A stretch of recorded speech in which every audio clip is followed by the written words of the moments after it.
బెంగాల్లో జరిగిన అల్లర్ల వెనకాల బంగ్లాదేశ్కి సంబంధించినటువంటి ఒక పార్టీ ఉంది.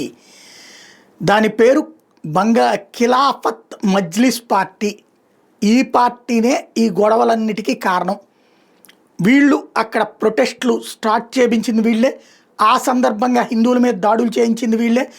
ఆ దాడుల సందర్భంగా వ్యాపారాలు దెబ్బతీసింది, ఇళ్లని ఖాళీ చేయించింది, మహిళల మీద దాడులు చేసింది, పిల్లల మీద దాడులు చేసింది.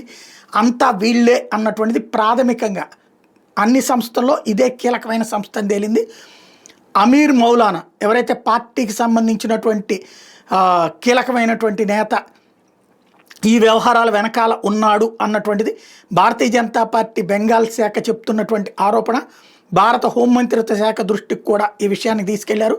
బంగ్లాదేశ్ సంబంధించినటువంటి చొరబాటుదారులు ఇప్పటికే ముర్షిదాబాద్లో ఉన్నవాళ్ళు అనేక మంది ఈ ఖిలాఫత్ మజ్లిస్ పార్టీకి సంబంధించిన కార్యకర్తలు అన్నటువంటి విషయాన్ని కూడా కేంద్ర హోంశాఖ దృష్టికి తీసుకెళ్లారు.